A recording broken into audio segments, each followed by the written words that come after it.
英国甲法国拢表示讲，要伫9月联合国大会来正式承认巴勒斯坦国。昨加拿大总理卡尼嘛宣布讲，嘛要承认巴勒斯坦国。加沙地区的危机即嘛是愈来愈严重，甚至有化救命难民红台死。国际社会嘛指控以色列对巴勒斯坦种族灭绝，也毋过美国嘛是小听以色列拒绝承认巴勒斯坦国。3个礼拜又影熬唔落，产甲唔食人。 伊欠营养，伊需要配方奶甲医疗援助，不过医生甲母拢无法度。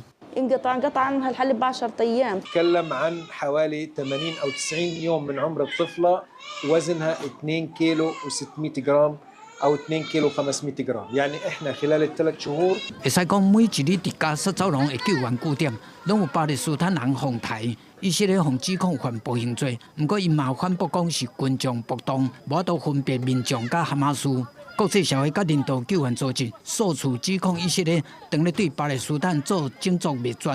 军队英国、法国、加拿大第30宣布要伫9月的联合国大会正式承认巴勒斯坦国。Canada has long been committed to a two-state solution, an independent, viable, and sovereign Palestinian state living side by side with the state of Israel in peace and security. Canada intends to recognize the state of Palestine at the 80th session of the United Nations General Assembly in September 2025.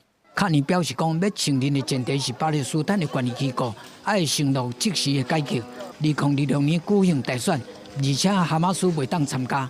巴勒斯坦国要实现非军事化。